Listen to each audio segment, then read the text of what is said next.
Abans que res, gràcies a tots per vindre. I bueno, jo vaig a presentar-vos un poquet a Carlos i jo vaig a fer-ho molt curt perquè a mi m'interessa moltíssim, evidentment, com a tots vosaltres, escoltar a Carlos, però sí que parlar-vos un poc, no?, de qui és Carlos. I bueno, Carlos Sánchez Mato, com bé sabeu, és regidor d'Aura Madrid. Va ser regidor d'Hisenda fins a finals del 2017 i ara continua sent, evidentment, regidor d'Aura Madrid, però és president de 2 districtes de Madrid i ell és llicenciat en Economia i activista en ATAC, en la plataforma Banca Pública, plataforma d'una auditoria ciutadana del deute i és militant d'Izquierda Unida i membre de la Col·legiada Federal d'Izquierda Unida en l'àrea econòmica i sobretot crec que per lo que mediàticament és més conegut, no?, és perquè va ser el que li va plantar cara a Montoro i això té un poc una doble visió, no? És cert que li va plantar cara a Montoro i ara crec que entre tots podrem analitzar si allò va ser real, va ser productiu, va valdre la pena o no va valdre la pena, no? Si no me entiendes, me cortas, ¿eh? Te entiendo, hasta ahora todo perfecto. Sí, vale, perfecto. Pues... Estoy encantado. Bueno, pues moltes gràcies. I sí que jo avui, aquests dies he agafat aquest llibre de la companya i amiga en comú Esther López Barceló, que va fer d'una sèrie d'entrevistes a diversos regidors i alcaldes de les ciutats que s'han anomenat les ciutats del canvi, d'aquelles que van aconseguir aquests governs de transformació a l'any 2015, i he de dir que després de llegir-lo, després d'uns mesos de la seva publicació, que ja el vaig llegir, en algunes coses em fa un poc de pena i en altres un poc de nostàlgia de si pudo ser i no fue, no? Si pudo ser i no fue, o ara ho analitzarem un poc en Carlos. Però sí que m'agradaria recordar algunes de les paraules que en el seu moment Carlos va dir en aquesta entrevista i veure què van ser, si continua pensant el mateix o passat el temps fa un altre anàlisi diferent.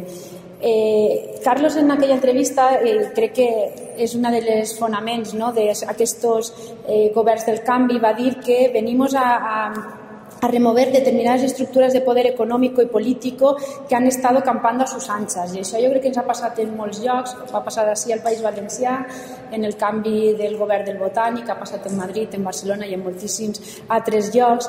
I clar, això, com ell bé deia, aquestes experiències el que no podia ser és que es permetera que es vegera que és una realitat i que és una possibilitat real de canvi.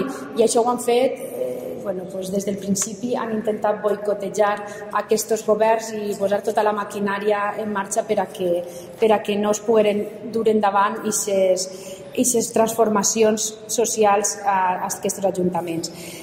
També analitzava un poc la situació en la que es trobava, per exemple, l'Ajuntament de Madrid, com altres molts, que finalment, evidentment, es porta un programa molt transformador, però després les majories, igual que passa en Madrid, que s'aconseguissin, evidentment, en el Partit Socialista, en altres llocs també passa, que si no tens aquesta majoria absoluta que et dona un poc més de llibertat a l'hora de fer les teues polítiques, finalment no pots dur a terme el 100% de les polítiques, inclús internament, com bé s'ha vist, quan Carlos decidís, el seu equip, dir que la llei Montoro marcava uns condicionants de com utilitzar aquests diners del superàvit en un ajuntament com Madrid, que havia recuperat tantíssims milions d'euros de deute i, a més, havia aconseguit fer polítiques molt més socials i més properes a ciutadans, si ell diu que tens que tornar aquest deute als bancs, pensem que si Madrid finalment no ho va poder aconseguir, van perdre una oportunitat molt important la resta dels municipis perquè esperaven poder-se acollir a si Madrid ho ha fet, Alcoi també ho haurà pogut fer.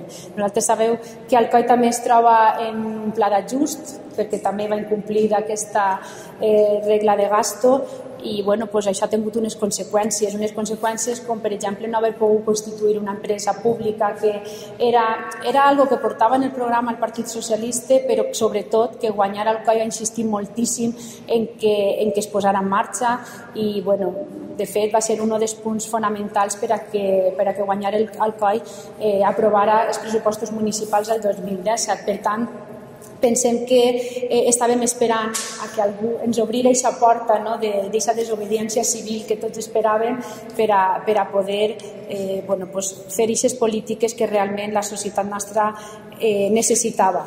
Després, m'agradaria que ens contara un poc experiències que han pogut dur endavant des de l'Ajuntament de Madrid, que realment han demostrat que el pressupost municipal marca molt la ideologia d'un govern i que es poden fer coses diferents, inclús, com bé comentava abans també Carlos, inclús en aquestes lleis que tenim, en aquestes lleis que devem de canviar, també, inclús així, encara es poden fer coses que puguen canviar moltíssim la manera de gestionar els diners públics en els temes de contractació, clàusules socials i clàusules ambientals o qüestions o fer un pressupost tenint molt en compte la qüestió de gènere. Tot això nosaltres ho hem proposat a nivell de guanyar Alcoi i sempre se'ns ha dit que aquestes coses no es poden fer. Jo crec que ara tenim l'oportunitat de veure que es poden fer perquè s'han fet, perquè no estem inventant res nou.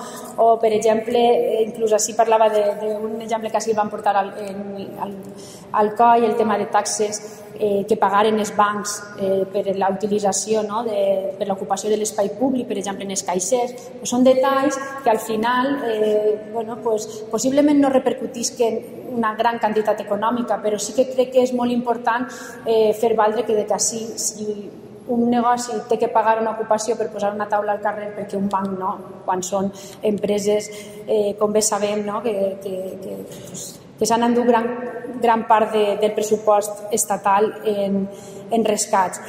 I jo poc més que dir, sí que m'agradaria escoltar a Carlos, que ens faça un poquet aquesta valoració, i també m'agradaria aprofitar ja que el tenim així, després d'haver estat i formar part de la negociació en els pressupostos generals de l'Estat, que és probable que s'aproven pròximament, veure aquestes aportacions que han fet des del grup confederat d'Unides Podemos, en Comú Podem, en Marea, per veure precisament això. Evidentment no seran uns pressupostos que haguera fet Carlos o que haguera fet el seu equip o que haguera fet Unides Podem, però estic segura que han hagut canvis importants que això demostren aquesta voluntat de que si es vol i si n'hi ha voluntat política es poden fer les coses molt diferents. Sí que l'escoltem a ell i després l'important també serà tindre un torn de paraules per a poder preguntar-li el que considerem.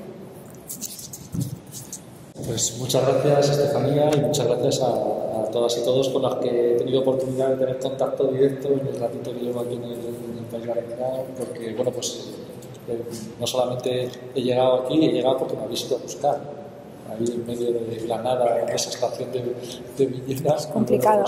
Pues agradezco mucho de verdad la atención y el cuidado que habéis tenido y que tenéis conmigo siempre en todos los lugares donde voy, especialmente en vuestro País Valenciano. Encantado de contar cosas porque no vengo a contar penas, por más que tengamos muchos elementos con los que tenemos que ser críticos, pero después de las elecciones de 2015, de mayo del 2015, se dieron circunstancias muy concretas en las instituciones municipales que creo que hay que analizar sin dejarnos, los elementos críticos, los elementos negativos, que los hay, que no voy a dejar de decirlos, pero teniendo también en cuenta los avances que se han producido y sobre todo la potencialidad de los avances. Yo también lo hablaba con Estefanía justo antes de empezar,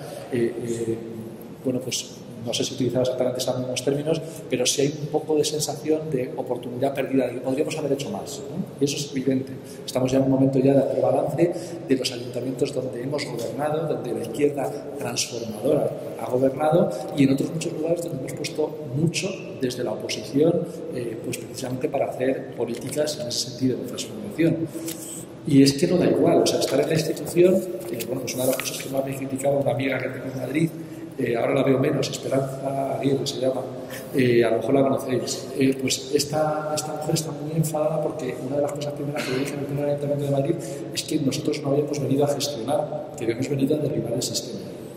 En mi caso es evidente por mi militancia política y por mi aspiración de transformación profunda de la sociedad. No todas las fuerzas heterogéneas que conformamos confluencias a la izquierda del Partido Socialista tenemos exactamente la misma visión, pero entendedme en sentido amplio lo de derribar el sistema.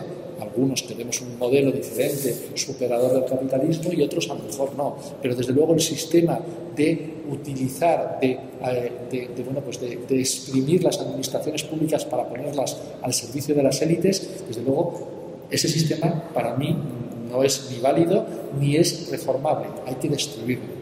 Destruirlo, claro, cuando gobiernas tienes que actuar contra ese tipo de mecanismos que hacen que las empresas tengan cooptada a la propia administración pública, y claro, en presupuestos como la Ciudad de Madrid, que es 5.300 millones de euros, para que os hagáis una idea, no todas las personas se les pasa por delante la posibilidad de actuar con una herramienta tan potente como esa, que es una herramienta profundamente política, el presupuesto, para transformar.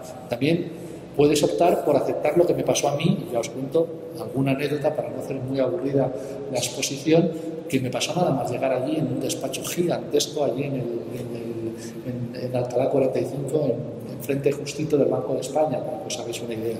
O sea, lugar, centro de poder donde los haya. Pero cuando me dan las llaves, metafóricamente hablando, del despacho, me dicen: oye, por cierto, que lo primero que tenemos que ver es cómo hacemos un recorte del 16% del presupuesto, ¿vale? Porque si no, incumpliríamos la regla de gasto. Y entonces, imaginaros lo que se nos puede pasar por la cabeza a personas pues, de Izquierda Unida, de Podemos o de fuerzas, ya digo, a la izquierda del Partido Socialista, que no queremos ser sistema y que lo que queremos de verdad es transformar, cuando nos encontramos con que los directores generales y las directoras generales del Ayuntamiento de Madrid te dicen que bien que has llegado, y así ya empiezas a hacer el recorte. Y entonces, bueno, pues yo soy un poco chistoso y bromista y les dije, me tomo las cosas muy en serio, eso lo puedo asegurar, con más bromas que puedo hacer, y les dije, vaya, o sea, pues para una vez que tengo la posibilidad de ser el concejal de mi pueblo, pues no voy a hacer recortes, ¿no os parece?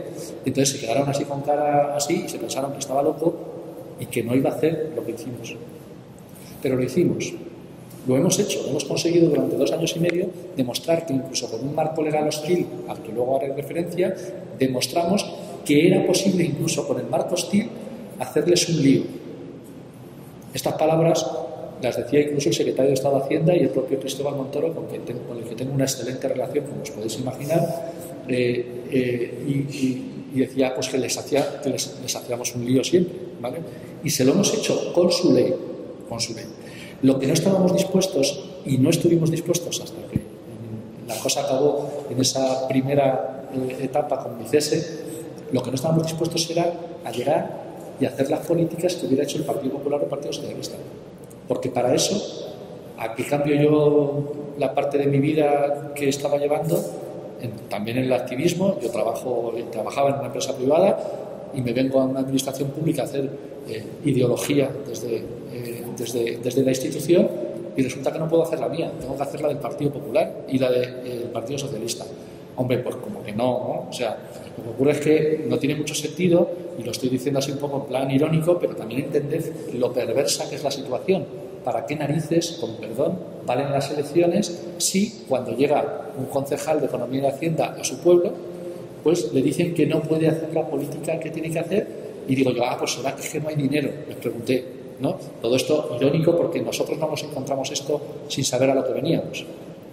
Nosotros en concreto, desde Izquierda Unida y desde la parte de Ahora Madrid, que conformó la candidatura de primarias en la que yo estaba, teníamos muy claro dónde nos metíamos. Nos metíamos en un ayuntamiento, si llegábamos a gobernar, que tampoco soñábamos mucho con gobernar, pero si llegábamos a gobernar, un ayuntamiento hiperendeudado, que había dejado el Partido Popular arruinado, pero con unas enormes potencialidades desde el punto de vista de la obtención de recursos.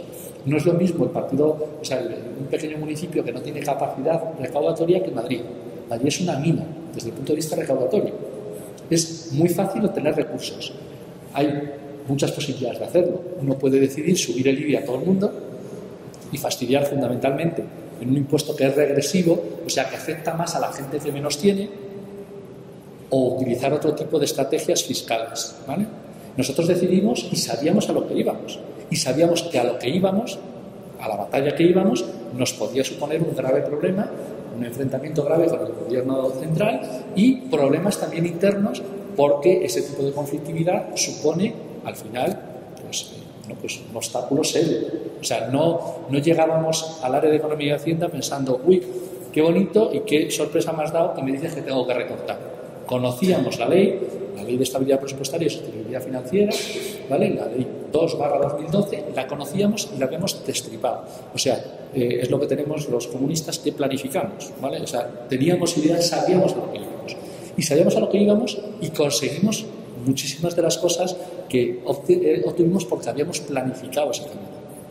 La ley, esa ley que hago referencia y que normalmente es conocida como la ley Montoro, aunque Montoro tiene más leyes, tiene otra que es la que puramente se llama la ley Montoro, que es la ley de racionalización y sostenibilidad de las administraciones locales. Y esa es tan dañina como la ley de estabilidad presupuestaria. Es tan dañina porque lo que hizo, entre otras cosas, fue despojar de competencias a corporaciones locales de una manera absolutamente vergonzosa. Sin entrar en detalles, tanto una ley Montoro como otra ley Montoro, lo que habían hecho había sido pues cargarse 3 artículos de la Constitución. Para 3 artículos de la Constitución que hablan de las corporaciones locales, se los ha cargado directamente. Son artículos inconstitucionales. Y podréis decir, bueno, pero ¿tú quién eres para decir eso? Evidentemente, la parte de ventaja que tuvo en su momento el gobierno que las modificó es que ningún partido quiso poner un recurso de inconstitucionalidad. Izquierda Unida no podía por el número de diputados que tenía. Ya hubiéramos querido. Pero en la legislatura anterior, la anterior a la anterior, porque hubo una pequeñita, como bien sabéis, pues no hubo posibilidad de tener un recurso de inconstitucionalidad. Pero en esas leyes se plantean cosas que son radicalmente contrarias de los 3 artículos que hablan de los ayuntamientos, del 138 al 140, directamente. Se quitan competencias y se actúa competencias, y la única parte que ha sido recurrida, porque el PSOE quiso, esa ha sido declarada inconstitucional. Por lo tanto, no estoy diciendo una tontería. Estamos hablando de cosas que vulneran el ordenamiento constitucional, una Constitución que no la considero como propia, porque, entre otras cosas, la jefatura del Estado no la elegimos entre todos y todas, y como podéis imaginar, eso a mí me da muchísima rabia, ¿no? Pero mientras exista esa Constitución, lo que no tiene ninguna lógica es que en el ordenamiento de las corporaciones locales se nos ate las manos para realizar competencias. Y eso es lo que ocurre con estas leyes. Nos atan las manos. Ante esa atadura de manos se pueden hacer varias cosas. Una, conformarse y gestionar esa situación de estar atado a una silla. Pero es que, como os decía y como les dije irónicamente a las personas que me traían los papeles para hacer el recorte nada más llegar, a una vez que nos toca gobernar, pues vamos a intentar hacerlo de otra manera, ¿no? Y el planteamiento es que, lógicamente, hay que empujar los márgenes de esa legislación y, por supuesto, intentar cambiarla al mismo tiempo. No es que yo no piense que haya otras formas de cambiar las leyes, además de las puramente formales. Yo creo en la movilización social y en lo que pasa fuera de las instituciones. Creo que es la herramienta fundamental. Pero también dentro de las instituciones se pueden cambiar las normativas. Y eso es lo que hemos intentado hacer de manera paralela e iniciamos en ese mismo momento. Nosotros no solamente empezamos a incumplir la ley de estabilidad presupuestaria, también empezamos a intentar cambiarla y además esos incumplimientos intentamos utilizar vías que pudieran permitirnos defendernos de la posición de está usted saltándose la ley. Y lo que les fastidió sobre todo, en este caso al Partido Popular, es que lo hicimos, ese incumplimiento de la ley, lo hicimos legalmente. Y diréis, ¿y cómo se puede hacer eso? Pues ahora os cuento algunos detalles, ¿no? Pero tiene suficientes agujeros la normativa como para permitir que pudiéramos, en este caso, bordearla sin incumplirla. Y eso es lo que en las conversaciones, ahora ya da igual, ya me cesaron, pero ahora ya las puedo contar, conversaciones, eso es lo que les fastidiaba al Ministerio de Hacienda y a Cristóbal en concreto, que les hicimos el lío. Es que nos habéis hecho pues, el lío. Claro. Que cuando nos decían, ahora haces un acuerdo de no disponibilidad y dejas de poder utilizar dinero porque te ponemos una sanción por parte del gobierno, nosotros hacíamos con el remanente de tesorería las mismas inversiones con otra fuente presupuestaria. Y era legal. En la ley no pone que no se puede hacer eso. Y les fastidiaba mucho que encontráramos resquicios para poder hacer nuestras políticas. El resultado de toda esta historia es que en los 2 años y medio en Madrid se ha incrementado el gasto social, que nos gusta más llamar inversión social, un 73%. Y la inversión un 102%. Y aún así ha sido un fracaso. ¿Entendemos? Fracaso porque queríamos mucho más. Porque con todos los obstáculos que nos pusieron desde el punto de vista legal, nos recurrían cada obra que hacíamos y la justicia, de manera cautelar, nos paraba obras. Y aún así hemos incrementado lo que os estoy diciendo, no presupuesto, ejecución. Pero es que lo que teníamos previsto no era incrementar el 72% del gasto social, sino el 150%. O sea, nos hemos quedado a mitad de camino de lo que necesitaba la ciudad de Madrid y su gente. Necesitábamos tener 4.500 viviendas públicas terminadas ya y hemos empezado las viviendas públicas y terminaremos 1.600 al terminar la legislatura. Insuficiente, pero mucho más de lo que habíamos hecho si nos hubiéramos conformado con las ataduras que nos imponía la legislación que se ponía en marcha. Y algunos diréis, bueno, pero vamos a ver, estás hablando de legislación, una legislación que es una ley que habla de estabilidad presupuestaria. ¿Qué loco o qué loca piensa que lo bueno es la inestabilidad presupuestaria? Bueno, pues nosotros al mismo tiempo que hemos hecho eso, hemos reducido la deuda un 42% y tenemos superávit. Y ahí es cuando se le da la vuelta a la cabeza, como la niña del exorcista, al Partido Popular. Porque los paladines, los defensores de la estabilidad presupuestaria, no han cuadrado un presupuesto en su vida. Y ha tenido que venir un rojo para demostrarles que se puede hacer una cosa y la otra. Perdón, primero lo de incrementar el gasto social y la inversión. Y luego, además, tener estabilidad presupuestaria. Claro, pusimos en marcha determinadas medidas fiscales. Es verdad que por ejemplo, de los cajeros se recauda muy poquito. O sea, con eso les dolió mucho porque considerábamos que si un bar tiene que pagar por Madrid por tener una mesa, como bien decías, en la calle y usar el espacio público, pues los cajeros que tienen, diríamos, la fachada hacia afuera, pues tienen que pagar, ¿no? Les molestaba bastante, ¿no? O, por ejemplo, esas son medidas de pequeño importe, pero sí que hubo algunas medidas en el ámbito del impuesto de bienes inmuebles que fastidiaron mucho a las grandes empresas, sobre todo a las comerciales, a las hoteleras, porque en el tipo diferenciado del impuesto de bienes inmuebles nosotros se lo subimos a esas grandes empresas, a los patrimonios que superaban los 850.000 euros de valor catastral, que en valor de mercado es el doble. El Partido Popular y Ciudadanos defendían que habíamos dado un sablazo fiscal a las clases trabajadoras y medias, como dicen ellos siempre, ¿no? Es esa obsesión de querer ver gente que gana 10.000 pavos al mes, o euros, 10.000 euros al mes, verlos como clase media. Yo a esa gente no me la encuentro en el metro, creo, o a lo mejor todos los que van allí ganan 10.000 euros al mes, pero a mí me suena que esos no son la clase media trabajadora, ¿no? Bueno, pues el subirle el impuesto de bienes inmuebles al 0,3% de los recibos y bajárselo al 99,7% de los recibos, el resultado es que recaudamos 100 millones de euros más al año. ¿Eso qué quiere decir? ¿Que estáis ante un mago de las finanzas, un tío muy listo? Pues no, soy bastante medianillo, ¿vale? Pero tengo ideología y sé cómo está repartida la riqueza en Madrid. Y cuando estás en el área de economía y hacienda, encima además no tienes solamente datos del ámbito universitario, sino tienes los datos. Cómo está repartida las propiedades. Y te das cuenta que la riqueza está muy mal repartida. Os voy a dar otra noticia. No pasa solo en Madrid. Pasa en más sitios. En Alcoy también, seguro. Con otros niveles de euros, pero está así. ¿Cómo será el desigual reparto de la riqueza y del patrimonio inmobiliario como para que subiéndole el 9% al 0,3% de los recibos y bajándoselo al 99,7% recaudemos más? ¿Cómo puede ser eso? Pues porque ese poquito de gente tiene una enorme cantidad del pastel. Es que es así. Y es que eso lo hemos hecho realidad. Y les ha dolido mucho. A mí me lo decían, anécdota al tanto, pues te vienen las patronales de los sectores, los lobbies empresariales, concretamente de grandes empresas de distribución, que os podéis imaginar quiénes quiénes están en ese lobby, ¿no?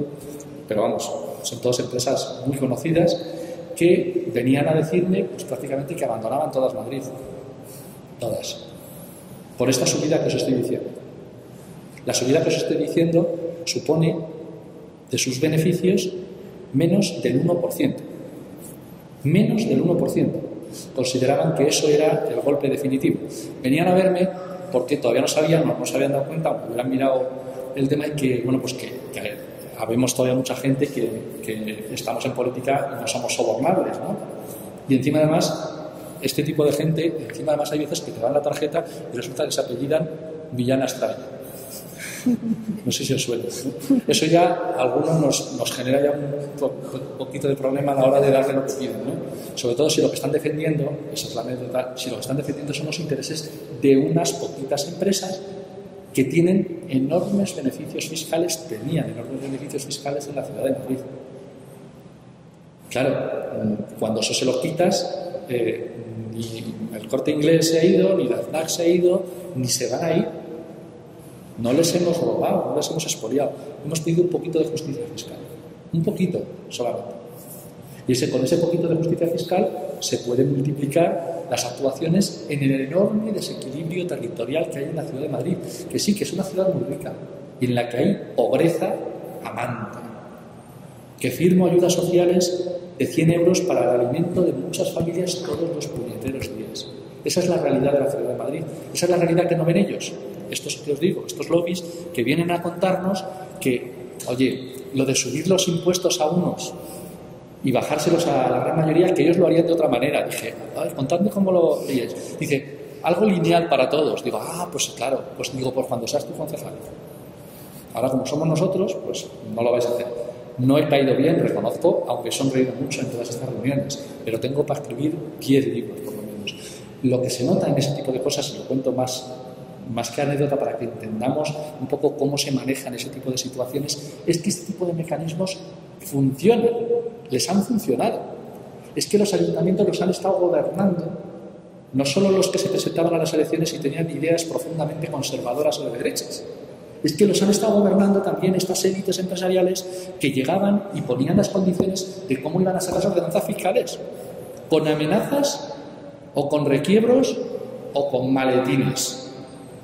Y así es como se han gobernado las ciudades de Madrid, de la ciudad de Madrid y otras muchas ciudades de todo el Estado, por desgracia, durante todos estos años. Y cuando llaman a la puerta es porque funciona, o ha funcionado en el pasado. O cuando un presidente de un club de fútbol, que no puedo decir el nombre, pero que tiene un estadio en la Castellana, el club en cuestión, pues llegaba y me decía, pues le va bastante mal al equipo este ahora. Digo, para dar una pista, sí. Pues decía, oye, que quiero 50 metros de Castellana para hacer más grande el estadio este, para hacer un hotel y un centro comercial, terreno público. Y me sacaba fotos de refugiados. Claro, es decir, bueno, pues los rojos y eso, pues le pones una foto de un refugiado con una camiseta del Real Madrid, ya lo he dicho, pues, y claro, y ya se van a apiadar de nosotros. El espacio público es de todos y todas, no es mío. Yo no se lo puedo dar a ese señor. Pero es que antes se lo daban. Antes se lo daban y el problema es que ese tipo de cosas es, bueno, pues lo que desgraciadamente ha ocurrido. Por eso todo esto es para decir que por eso no podemos venir a gestionar lo que había. Tenemos que venir a transformarlo de manera profunda, a no conformarnos con quitar el barniz, porque si quitamos el barniz se queda todo lo que es negativo y que ha constituido algo que lo que ha hecho ha sido echar o expulsar a la gente sana de las instituciones, hacer que no seamos creíbles como clase política. Esa clase política, las clases es algo que aborrezco decirlo de esa manera, pero al final la gente que está en las instituciones, si no viene a transformar, ¿a qué narices estamos perdiendo el tiempo?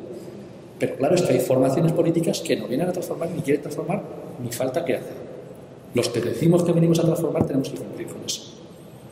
Nos cueste lo que nos cueste, porque claro, este tipo de situaciones, lógicamente, como el perseguir casos de corrupción del Partido Popular, bueno, ahora el que estoy procesado soy yo por haber perseguido la corrupción del Partido Popular. Una denuncia que lleva 1 año y medio parada en los juzgados.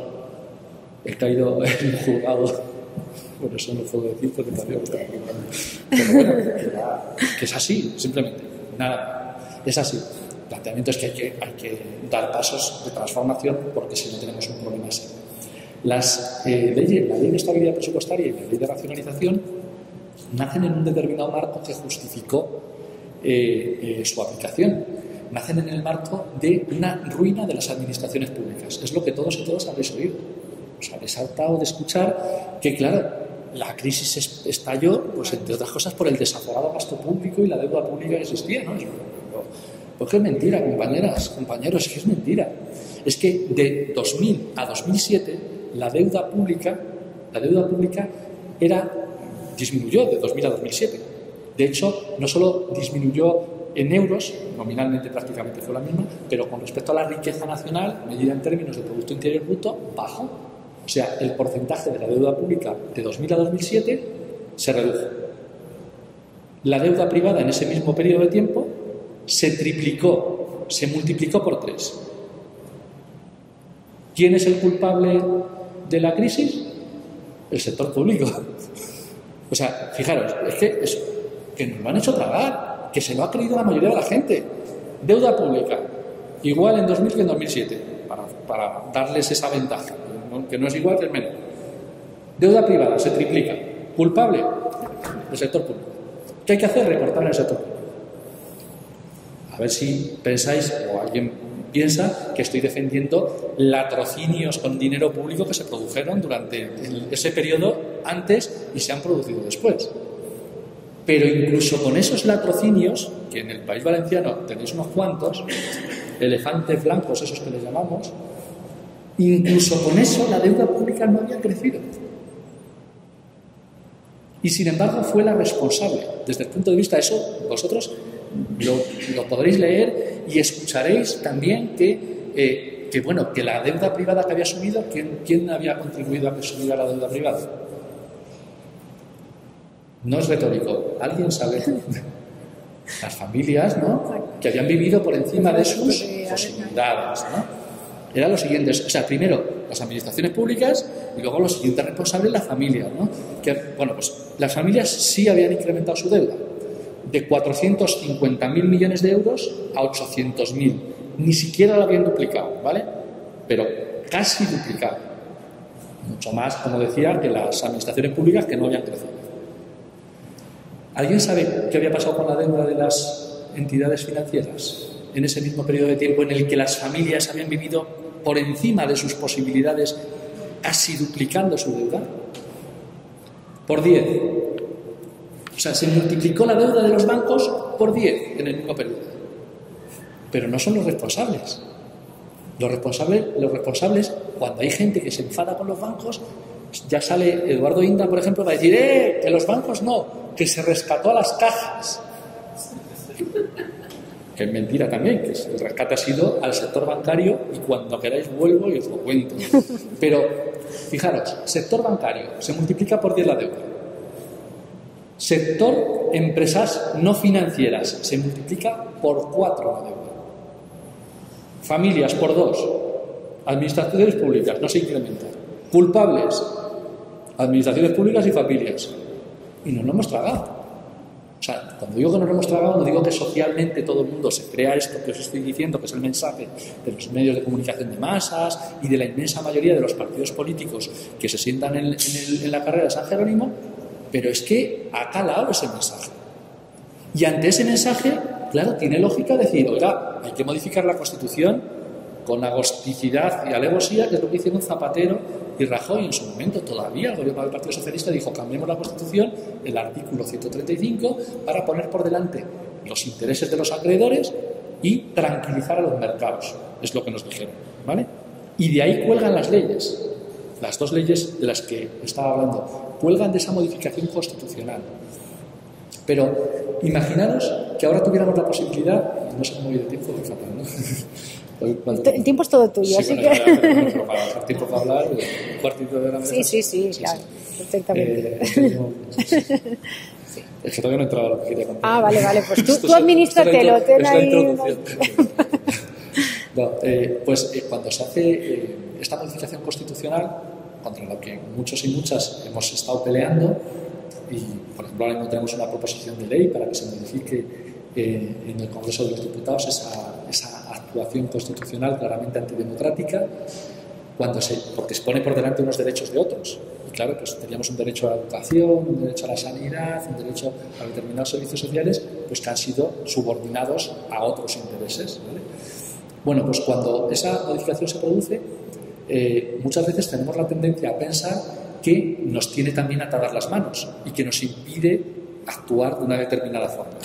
Y yo os aseguro que si ahora mismo tuviéramos la posibilidad de que la ministra de Hacienda fuera Estefanía, con la misma Constitución tendríamos posibilidad de hacer el 90% de las cosas que nosotros queremos hacer, sin modificar la Constitución, que no digo que no haya que modificarla. Lo que digo es que incluso con esa modificación constitucional que nos hicieron por la puerta de atrás, hay posibilidad de actuar de otra forma.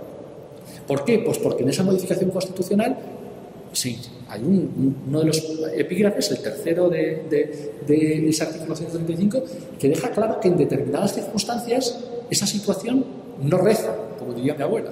O sea, no hay que cumplirla, que es cuando tengas una situación de emergencia.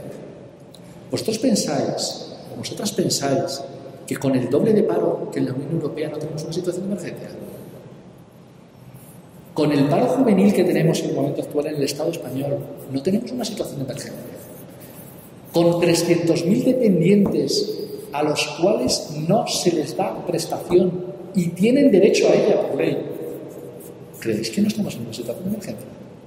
Lo que pasa es que lo que no hemos tenido sido gobiernos que, teniendo en cuenta esa situación, planteen en Bruselas: no me muevo de aquí. Este es el presupuesto que te hago y este presupuesto va, como decía también mi abuela, a misa.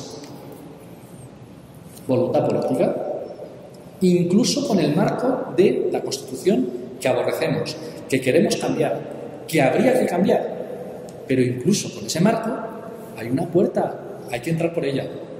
Ahora, yo no espero que el Partido Socialista o el Partido Popular, muñidores de esa reforma constitucional, ya no digo nada de la extrema derecha de Ciudadanos, vayan a entrar por esa otra puerta, ¿no? Pero la puerta está ahí, esa puerta es perfectamente posible. Cuidado, es una puerta que puedes incluso utilizar para determinados elementos que las leyes que posteriormente hizo el Partido Popular, el señor Montoro, pues puedan ser bordeadas. La regla de gasto.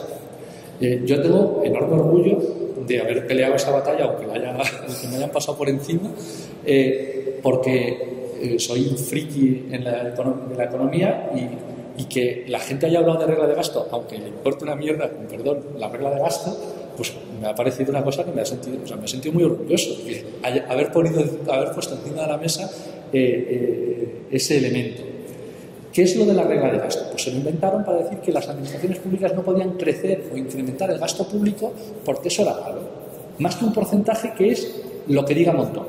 Bueno, o lo que diga Montero ahora, ¿vale? Es lo que diga, en este caso, el ministro de turno con unas expectativas de crecimiento futuro. Son unas estadísticas que yo, desde el punto de vista de economista, yo soy economista, soy diplomado de estudios avanzados, tengo un montón de títulos. De los másteres que se estudian, ¿no? Yo os hago el estudio que queráis para que salga el 5 o salga el 1%. Los que queráis, pero rigurosos, ¿eh? No los cobro. Quiero decir que son tecnicismos que podemos utilizar y puede haber tantas opiniones como personas en una sala haya, desde el punto de vista del conocimiento económico, a la hora de decir que tiene que ser el 3% o el 2,3%. Son estadísticas, no son nada más. No podemos fiar el bienestar de un pueblo a una estadística. Imaginaros, ¿por qué Alcoy tiene que tener un crecimiento del 2,1 este año? Si es que a lo mejor la situación de Alcoy precisa que solamente crezca el 1,5. O sea, estamos hablando de algo de que, imaginaros que la situación de Alcoy fuera extremadamente buena porque tiene que crecer un 2,1. Esa tabla rasa es tan absurda como que no tiene en cuenta la realidad local y concreta de cada lugar. Es peor todavía, porque no tiene en cuenta el hecho de los ciclos económicos que son más largos que el puro año natural. Porque imaginaros que en un lugar determinado tienes que hacer una determinada inversión que supone mucho dinero, pero supone mucho dinero el primer año. El segundo año no hay que hacer la inversión. Para eso, fijaros, esos con los que yo me peleo mucho de Bruselas, de la Comisión Europea, lo tienen mejor estudiado que Montoro y que Montero. ¿Por qué? Pues porque dicen, analizan la regla de gasto en el ciclo económico. O sea, si yo tengo que hacer un puente y el puente va a dar servicio hasta que haya que volver a arreglarlo 10 años y te gastas 1 millón de euros, pones 100.000 cada año. Fijaros qué locura que estoy diciendo. Estoy contando cómo se amortizan los aviones que compra Iberia. Cuando Iberia compra aviones, no se mete el gasto todo el primer año, porque si no, no tendría capital suficiente, se arruinaría. Contablemente lo reparte en los años de vida útil de los aviones que compra. Bueno, pues eso Montoro no lo deja hacer, no lo dejaba hacer en la regla de gasto cuando un ayuntamiento hace una inversión en un centro de mayores o construye un puente si tuviera competencias para hacerlo. No sé si me estoy explicando. Bueno, pues esto, yo me fui a Bruselas una semanita antes de que me echara, eso les molestó especialmente, y me reuní con Moscovici, con el comisario de Asuntos Económicos, al que aborrezco totalmente, es un liberal envuelto en la bandera del Partido Socialista francés increíble, y que nos dio la razón. Nos dijo, es un absurdo cómo se está contemplando la regla de gasto en España, porque esto no es lo que decimos en Europa. ¿Me había convertido yo en un defensor de las políticas europeas desde la Comisión? No. Lo que os quiero decir es que fijaros la absoluta incoherencia y la forma diferente de trato, que a ver si iba a ser que es que han utilizado lo de la regla de gasto y la ley de estabilidad presupuestaria como una arma arrojadiza contra los gobiernos que eran de signo contrario a los suyos. Que soy yo muy mal pensado, ¿eh? A ver si va a ser eso. O sea, lo que han hecho, evidentemente, es utilizar la legislación como estilete. Y ante esa utilización de la legislación como estilete, pues la única forma de salir, bueno, hay dos formas de salir. Una, la que no hemos tenido, es la movilización popular, que es muy complicada de aterrizar, porque la gente, pues por términos económicos, se pueden llenar incluso salas. Ha habido sitios en los que me ha asombrado, ir a hablar de regla de gasto, sitios rarísimos de todo el Estado español, y encontrarte a 300 personas o 400, o sea, te quedas alucinado, ¿no? O sea, es una cosa que no olvidaré nunca por lo raro que puede llegar a ser. Pero para eso hay que ser capaces de acercar lo que supone ese tipo de indicadores en la vida de la gente. O sea, el hacer o no hacer, o superar o no superar un determinado indicador o imposición de Bruselas o del Ministerio de Hacienda en España tiene que ver con que usted tenga centro de mayores, usted tenga ayuda a domicilio o usted tenga su prestación por dependencia. Tiene que ver con eso, pero usted tiene que verlo.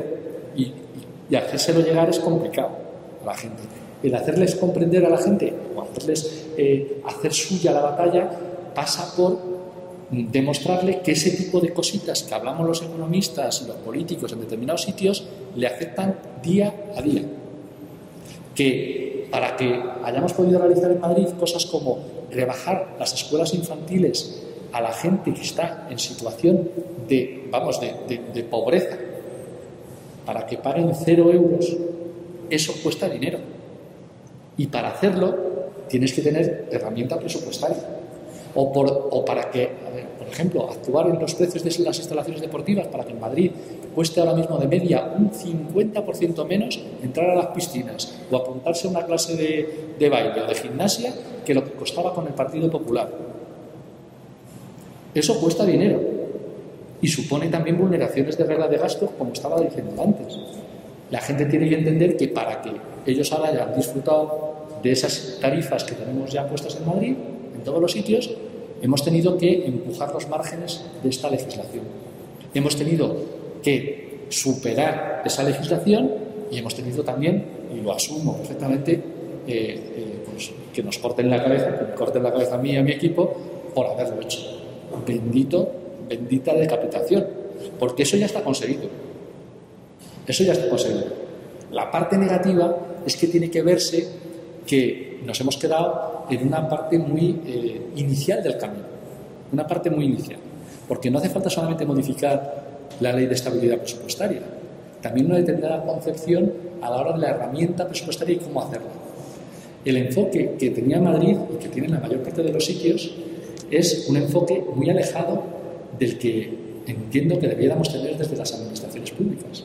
Es un enfoque que tiene que ver con las necesidades. Y así se llama el enfoque presupuestario.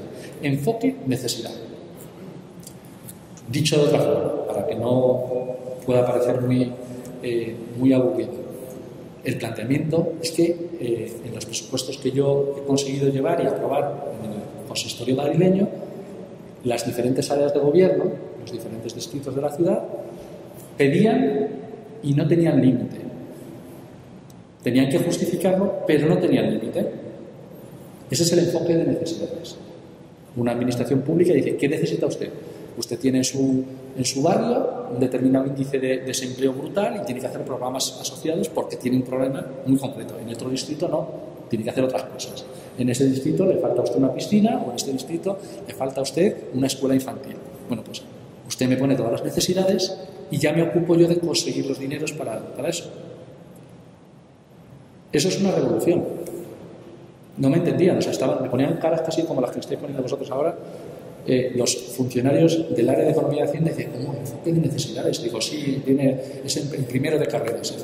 Ya, pero eso es una teoría. Digo, ya, pues vamos a hacerlo en la práctica. Lo hicimos, compañeras y compañeros, lo hicimos. No hubo límite presupuestario. No hubo límite. O sea, nadie tiene un correo electrónico mío, o un mensaje de Telegram, o un WhatsApp, o nada por el estilo, diciendo, me habías pedido 100, rebaja tus expectativas. Las justificadas que, vamos, la gente se lo ocurra cuando pide las cosas, ¿no? Normalmente, vamos. Cambia el concepto, porque las administraciones públicas tenemos que funcionar con efecto necesidad. No digo diciendo que sea todo. Creo que me estáis entendiendo lo que quiero decir. Que el límite no puede ser los ingresos que diga Bruselas, o que diga Montoro, o diga Aura Montero. La realidad es que tenemos que responder a las necesidades de la gente, las que sean. Son muchas, pues tendremos que recaudar más.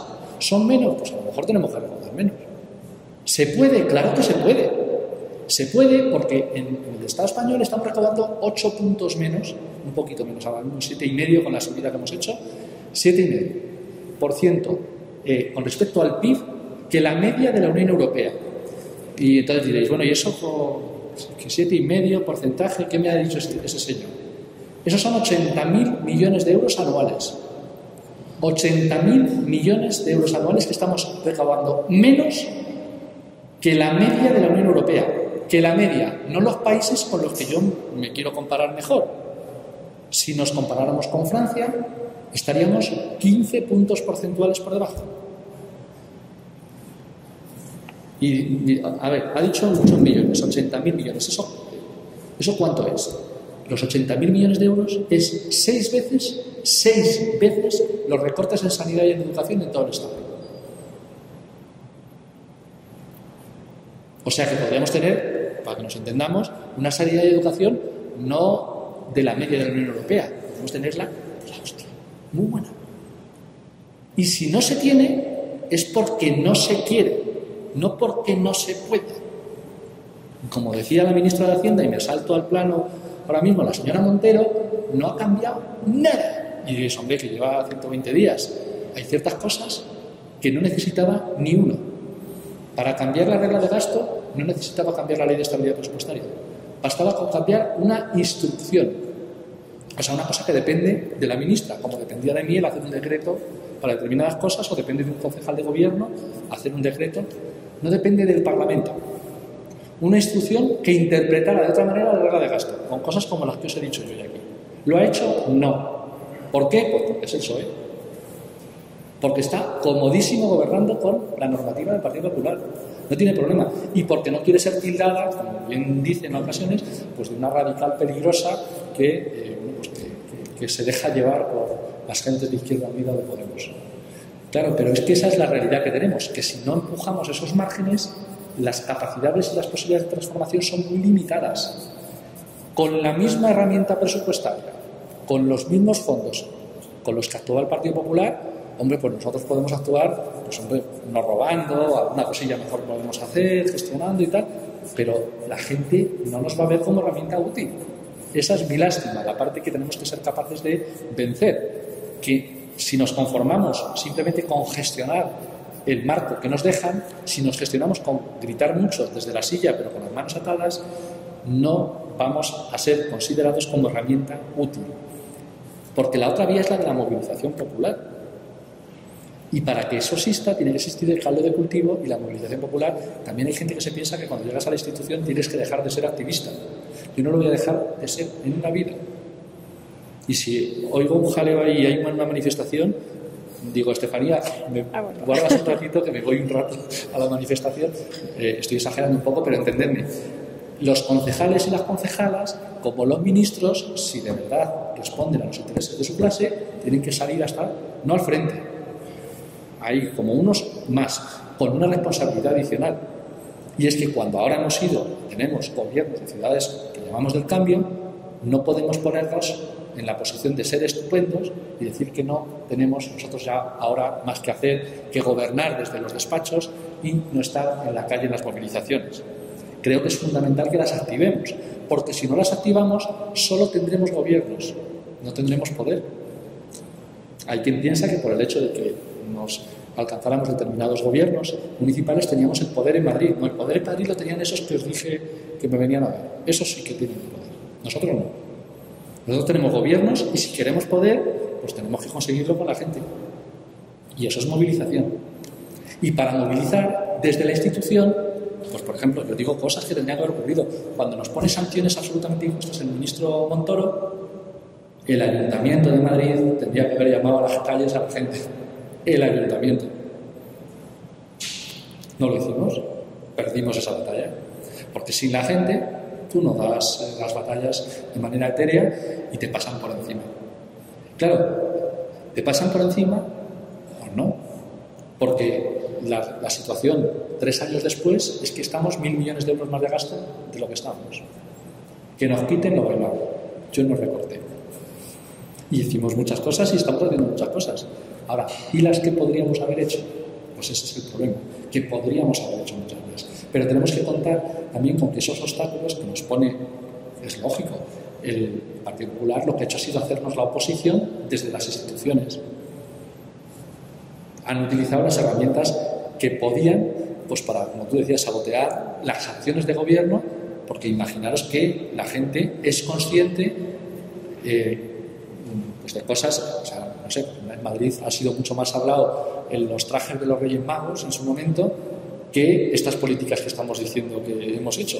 Hay mucha gente que no ha sido consciente de las modificaciones que hemos hecho en contratación pública, yendo mucho más allá y mucho antes que la ley de contratos del sector público, incluyendo cláusulas que, fijaros la revolución, que obliga a las empresas a respetar convenios colectivos. O sea, me da un poco de vergüenza decirlo, sobre todo en determinados ambientes, porque estamos hablando de cosas muy básicas, pero fundamentales, porque se habían olvidado completamente ese tipo de situaciones.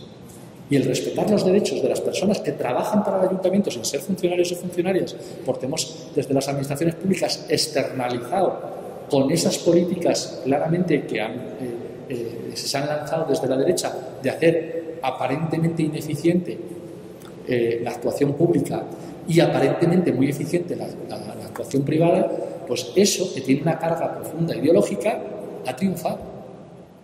Y tenemos en la gran mayoría de los ayuntamientos los servicios prestados de manera indirecta, con la excusa de que esos servicios, ¿cómo son? ¿Más baratos o más caros? Es que claro, el planteamiento es, no, es que si lo hace el ayuntamiento es más caro. Perdone usted, ¿me enseña usted un estudio? No hay. Bueno, sí, hay uno. El Tribunal de Cuentas en 2011 hizo un estudio sobre las externalizaciones de las corporaciones locales y dice lo que nadie sabe. Porque ya se han preocupado de que el Tribunal de Cuentas, pues cierto, el Tribunal de Cuentas es un nido de liberales, vamos, que no es un tema de liberales de estos liberales, de sordoliberales, no liberales del siglo XIX. Esa gente llegó a una conclusión absolutamente lógica y normal. Es coger los servicios públicos y decir, claro, mira, es que si yo analizo y comparo lo que me cuesta, si lo hago de forma directa o si se lo encargo a una empresa que tiene que tener un beneficio, vamos, que es lo que tiene el sistema capitalista, ¿no?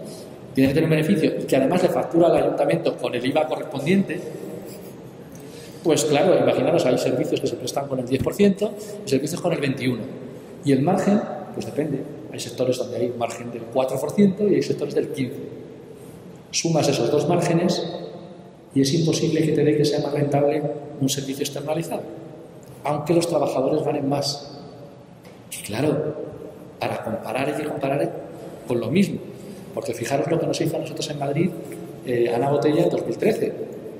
Decidió cambiar los contratos integrales de limpieza, macrocontratos, por lo grande que es la ciudad de Madrid, y quitó una cosa que antes estaba en los contratos y era un número de trabajadores aplicados a la limpieza de la ciudad. El resultado es que hay 2.000 trabajadores menos, 2.000 barrenderos y barrenderas menos en la ciudad de Madrid. Y fijaros lo que pasa, con 2.000 personas menos, la ciudad está más sucia. Fijaros, que es una cosa asombrosa, ¿no? La gente, ¿quién lo podía imaginar? Que teniendo 2.000 personas menos trabajando, pues la ciudad iba a estar más sucia. Pues claro. Ana Botella y el Partido Popular siguieron la estrategia de los pisos de estudiantes. Se podía haber ahorrado todavía mucho más. En los pisos de estudiantes no limpiamos y ya está. Pues ya nos gastamos menos todavía. Podrían haberse gastado 0 euros en la limpieza de la ciudad, ¿no? Claro. Fijaros la estrategia, pero es que nosotros decimos que la ciudad merece estar limpia y que además de hacer campañas de limpieza que vienen bien porque muchas veces no somos muy cívicos, pero que además de eso es que hay que dedicar recursos a la limpieza. Y eso es una posición profundamente ideológica. Los euros por habitante que se gastan en Vallecas no son los mismos que en el barrio de Salamanca. ¿Por qué? Pues porque hay ciudadanos de primera y de segunda. Pasa en todos los sitios, casi en todos los sitios, no sé en Alcoy, pero seguro que si miráis, no sé si hay un único contrato aquí o no. Sí, es un único contrato, no puede ser entonces diferente, pero bueno, no se trata igual a unos que a otros, y eso es una posición, fijaros, estamos hablando de limpieza. Claro, esos contratos nos los encontramos y duran desde 2013 hasta 2021. O sea, cuando acabe el mandato, seguiremos con esos mismos contratos. Son más caros, con peores condiciones, porque hay menos trabajadores y trabajadoras, y peores para la ciudad. Y esa situación tiene que ver con este tipo de leyes y con este tipo de normativa que lo que hacen es proteger al contratista en vez de al que contrata. Tendría que estar Madrid lleno de cadáveres para que los indicadores dieran elementos suficientes para restringir los contratos. Todo ese tipo de elementos son los que nos hemos encontrado como obstáculos. Se han podido reformar determinadas actuaciones de contrato pagándoles más a las empresas para que se mejore ligeramente la situación. Pero el marco es el que pusieron ellos. Y como el marco es el que pusieron ellos, lo que tenemos que ser conscientes es que para que la gente se dé cuenta de que sirve de algo, que somos herramienta útil, lo que es absolutamente imprescindible es que seamos audaces, que no seamos pacatos, que no seamos cobardes, porque si lo somos, no tenemos absolutamente nada que hacer para modificar este marco. Y cuando hablo del marco no me refiero solo al legal. Por lo tanto, hay cosas positivas, cosas negativas en todos los 3 años que podemos haber hecho en muchos municipios en este país, y la parte más negativa es la pérdida de ilusión que muchas cohortes de militantes pues han podido perder en toda esta aventura, pero la parte positiva es que tenemos claros elementos para mostrar como logros. Y creo que ahora toca, además de mostrar los logros, ser conscientes de las dificultades, pero no para ahogar nuestras penas en ellas, sino para decir que con más audacia se pueden conseguir más cosas y que no hay excusa para no ser audaces en la siguiente legislatura. No hay ninguna excusa, porque tercera no va. Bueno, república espero que sí, pero tercera oportunidad es perfectamente posible que no nos la den los ciudadanos y ciudadanas, y tenemos que ser capaces de empujar lo suficiente a la sociedad para que nos vea como herramienta de transformación. Me he alargado a lo mejor más de la cuenta, pero os dejo. Sí. Muchas gracias.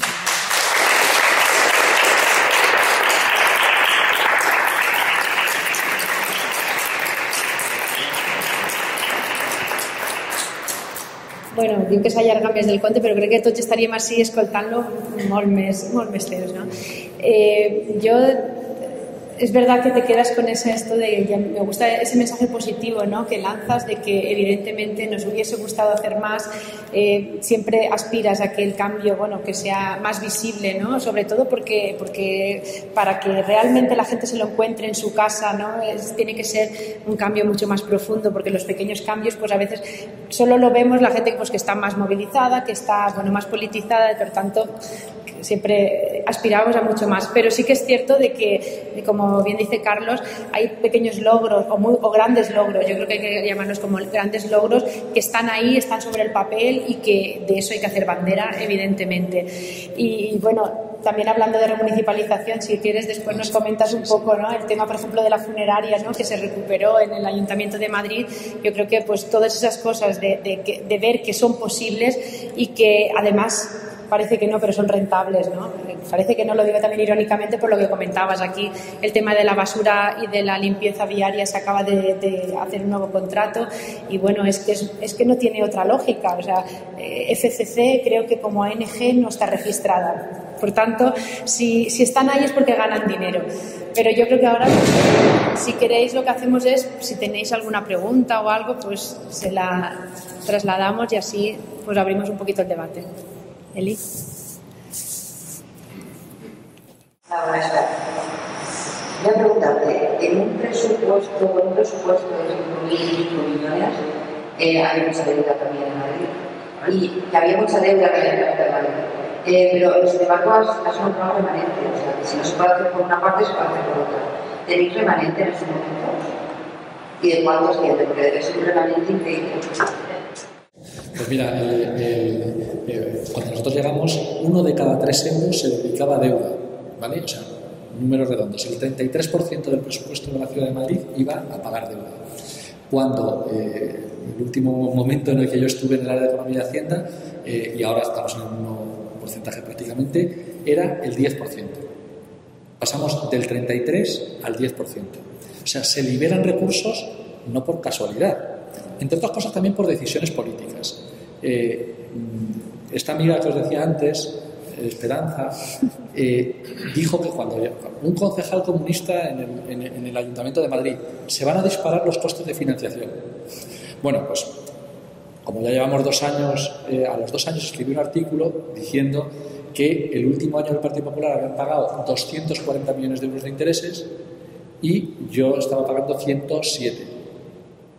Que la diferencia debiera ser atribuida pues, al comunista, ¿no? Que me la dieran, que me dieran la comisión o algo. O sea, fijaros lo absurdo del mensaje político de Esperanza Aguirre es que nosotros, nada más llegar, dijimos, la herramienta de financiación del ayuntamiento va a ser la fiscalidad, no la deuda, porque tenemos una deuda absolutamente disparatada a la que habéis llegado como gobiernos del Partido Popular.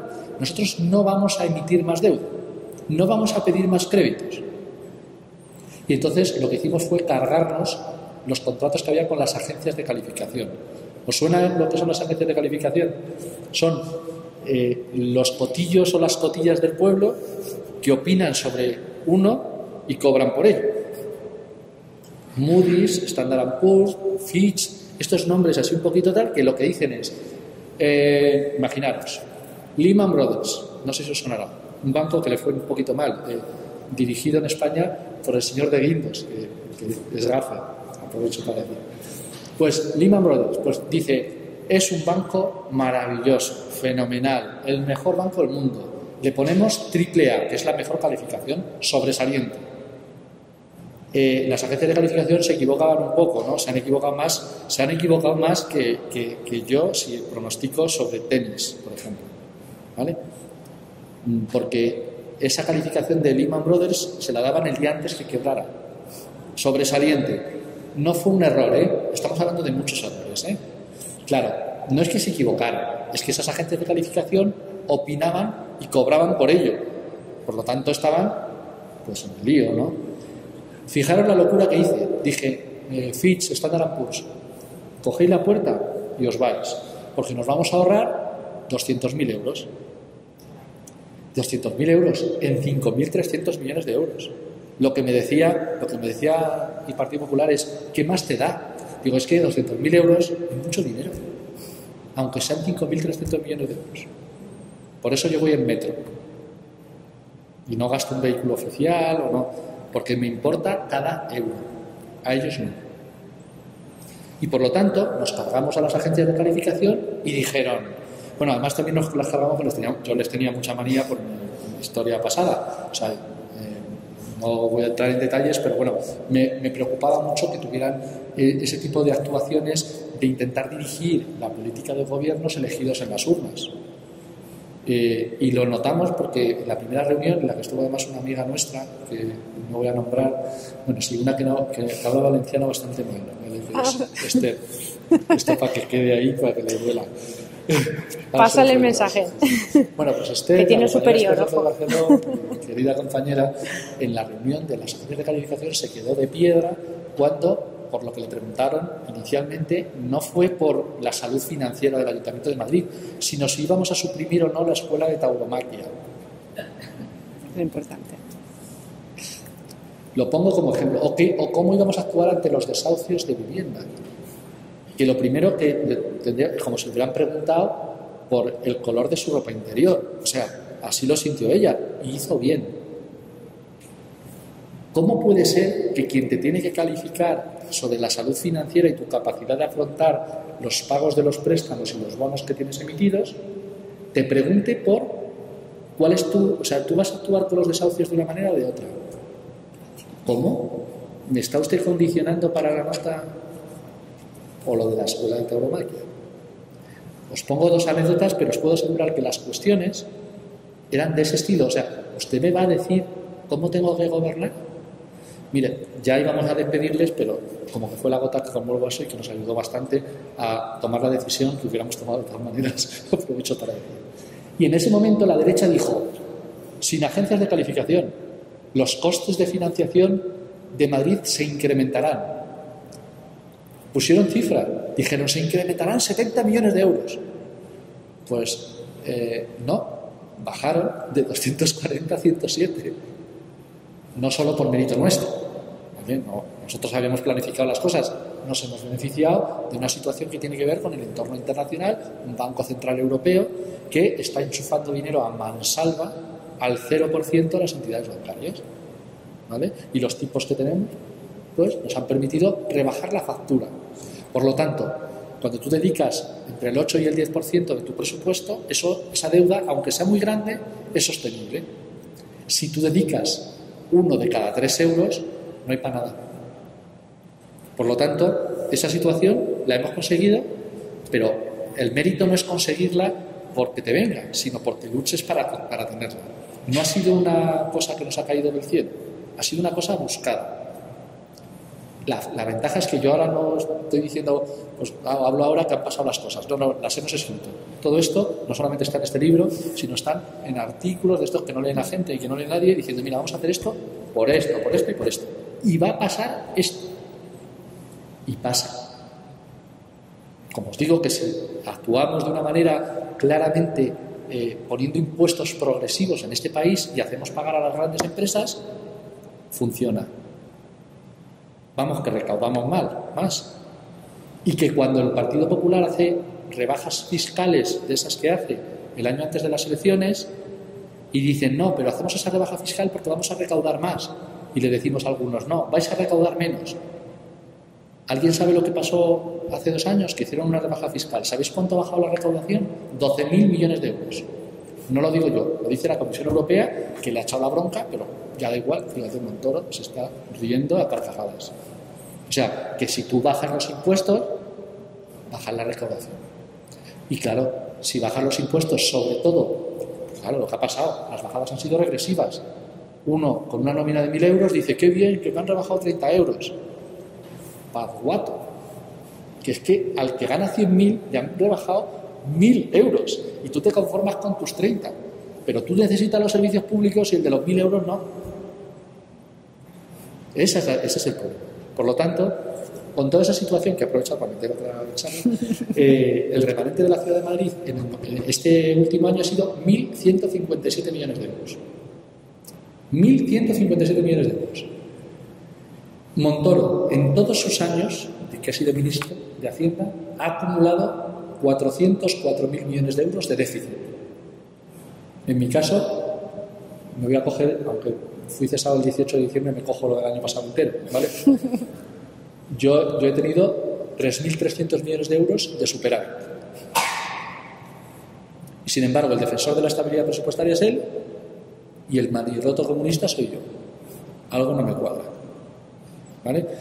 El planteamiento es que, como yo esas cosas se las decía en las reuniones, reconozco que no es una forma muy agradable de actuar, ¿no? Pero el planteamiento de las reuniones es: nosotros defendemos que los superávit fiscales son un horror para las administraciones públicas. Yo no presumo de superávit fiscal.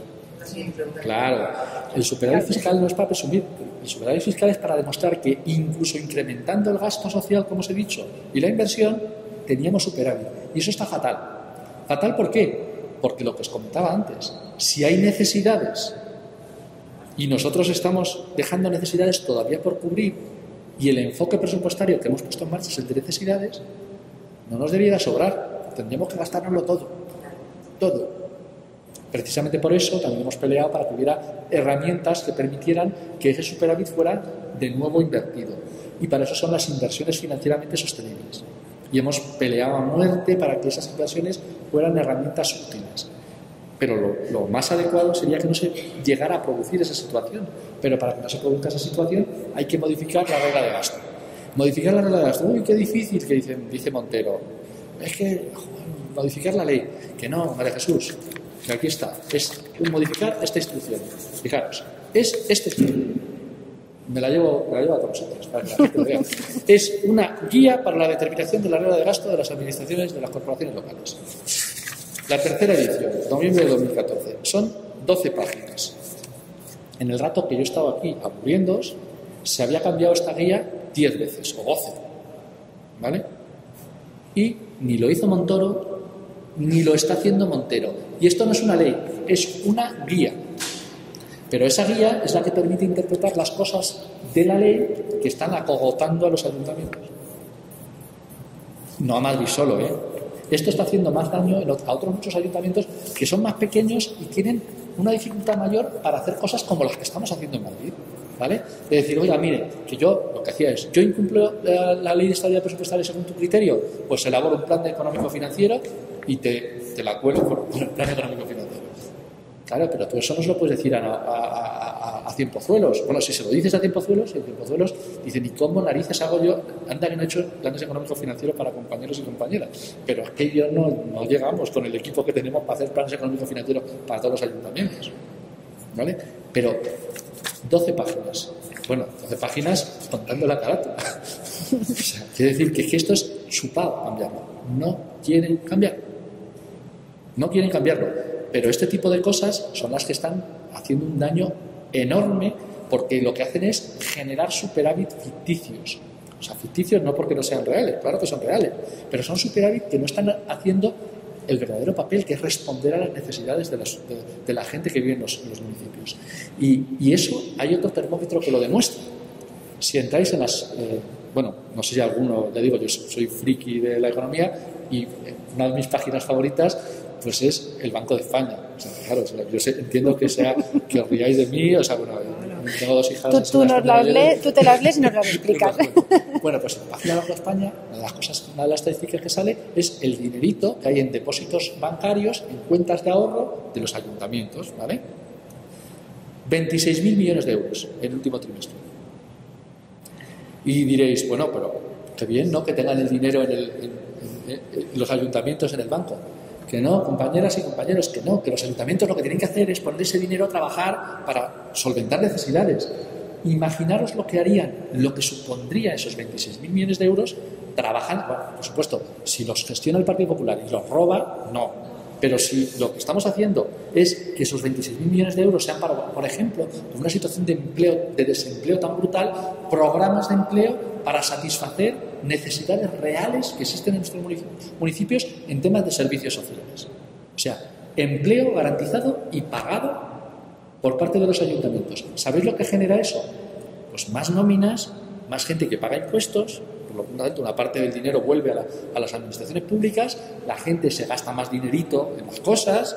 Imaginaros una feria que hubiera por aquí de algo mañana, por poner un caso, pues la gente, si hay más gente trabajando, la gente se gasta más dinero, que a su vez le supone más beneficios a las empresas que les vendan cositas a esas personas, y que lo que hace, vamos, que circula el sistema, que no es el sistema que a mí me gusta, pero es el sistema que tenemos, el capitalista, en el momento actual. Bueno, pues para hacer funcionar esa rueda, entre otras cosas, tener 26.000 millones de euros en los bancos parados es absolutamente un drama. Bueno, la única ventaja es que los intereses que recibimos los ayuntamientos por esos 26.000 millones de euros, ¿sabéis cuántos son? Cero. Si alguno de aquí tiene ahorros, no hace falta que lo diga, que mire cuánto le dan por sus depósitos y ya se hace una idea, ¿vale? Pero cero. O sea, tenemos 26.000 millones de euros parados y necesidades por cubrir. Eso es dramático, eso es vergonzoso. Sí, Enrique. Ni en 2 meses, no sigues acaparadora. No. Es que lo que estaba diciendo la realidad, si es tan fácil poderla cambiar a que están los socialistas en el poder, y hay muchísimos ayuntamientos de País Valenciano que están gobernados por los socialistas, igual sería conveniente que se nos enviara una moción. Ya, això m'ha apuntat jo. Ya, la moción ya está redactada. La moción ya está redactada y la pondremos a disposición de... Ah, que ya la tenemos. Sí. Pues sería importante. Para que la gente que sea de Esquerra Unida y la gente que no lo sea y que lo vea bien, pues en confluencias en las que haya gente de Esquerra. En todo caso se siguen quejando de la regla de gasto de motor. Entonces ahora nosotros nos quejaríamos de la regla de gasto de motor. Enrique y... Así Enrique y después la regla. Mira, si se aprueban los presupuestos del Estado, ¿crees que se van a crear mecanismos para que esto se cumpla? Porque ya por experiencia hemos visto que se firman muchos acuerdos y a última hora lo poco que es progresista no se cumple. Entonces, si se firman, van a crearse esos mecanismos para que se cumplan de verdad. Pues mira, ahí haces bien en mostrar escepticismo, porque tenemos antecedentes suficientes de cómo han pasado determinadas cosas. Voy a decir una cosa, bueno, esto sigue retransmitiéndose, ¿no? Sí. Bueno, aunque se siga retransmitiendo... No, pero no nos ve nadie, no te preocupes. Una de las herramientas que manifestaban en este caso negociadores y negociadoras del Partido Socialista, que no voy a nombrar, era, bueno, podemos acordar esto, pero luego no lo ejecutamos. Digo, pero bueno... Y me lo estás diciendo a mí que no. O sea, por favor... es vergonzoso que esa forma sea la que mucha gente en determinadas instancias considera adecuada. No, yo voy a poner aquí un presupuesto de I+D+I, que es lo que se pone siempre, enorme. Luego no lo ejecuto y ya está, ¿vale? Esa partida que os estoy diciendo es un ejemplo. En investigación y desarrollo, pues está pues, teniendo que migrar talento, pero de una manera desaforada. Y los presupuestos que ya son raquíticos en I+D+I, pues ejecutados el año pasado al 10%. O sea, presupuestas poco y luego solamente ejecutas 1 de cada 10 euros de lo poco que has presupuestado. Claro, porque te pasas en otras cosas, ¿vale? El problema es, si te pasaras en ayudas sociales, todavía lo entendería.